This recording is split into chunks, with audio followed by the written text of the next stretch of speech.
Hey guys, my name's Andrew Grove. I'm a sophomore here at BU, and I'm doing my video cast about how social media is negatively affecting the live sports event ratings on television.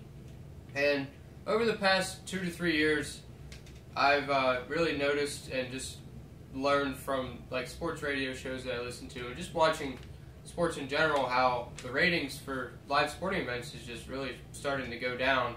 And I believe social media has had a big role in that, just in the fact that social media has really blown up in the past, 3, 4, 5 years. And it just gives people different avenues to watch the sports that they want to watch, and they don't have to watch the whole game either. They can watch just the highlights at the end of the game.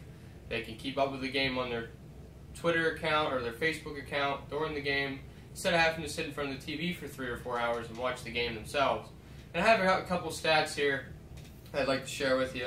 The first one's coming from cinemablend.com, and it's the 2015 NBA ratings, and in 2015 the TNT ratings were down 8.2%, and the ESPN ratings were down 5.6%, which doesn't sound like that's a lot, but in terms of TV viewers, that's a pretty sizable amount. And I have another stat here. It's from Recode.net, and it's the NFL ratings for last season. They were down 9% from the 2015 season. And I really think that just social media is playing a huge role in this.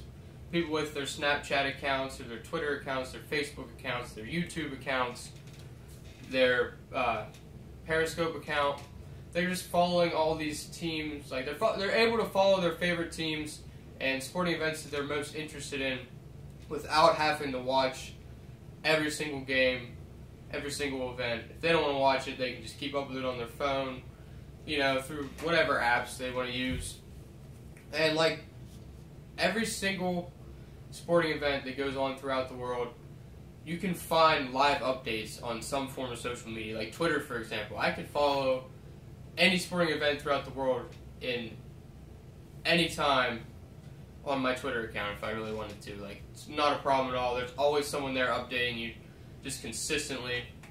And I did notice this last fall. I thought this was really cool. The Snapchat story. Snapchat created a stories where if you're in a certain vicinity of stadium or wherever the event's going on, you can send own custom your own personal videos of what's going on the field or whatever. And it just gives you a really unique experience, and it keeps you going with the game too. And you don't have to watch the boring parts of the games you don't want to watch. You don't want to watch the third inning of a baseball game. Most baseball games aren't decided in the third inning. Most people don't care to watch that. And millennials just don't have the attention span that our elders have, I guess you could say. We don't want to sit there for 3 or 4 hours and watch the game. We want to go hang out with friends or do something rather than just sit in front of a TV for 3 hours. And I just feel like social media has just really even pushed that even further, in the fact that we don't want to watch 3 or 4 hours at a time of TV. We like to just keep up with our favorite team. We want to check our phone for 30 seconds, and you know what? You figure out whether our team won. Maybe watch the highlights. That's a big thing on YouTube nowadays, and even sports teams on Twitter. They put the highlights up at the end of the game. You watch 3 minutes of highlights, and you get the whole game. Get all the important plays and whatnot. And I just really think that social media is just going to keep negatively affecting the TV ratings, and they're just going to continue to go down. And yeah, that's about it. I appreciate it, guys. Go Nats.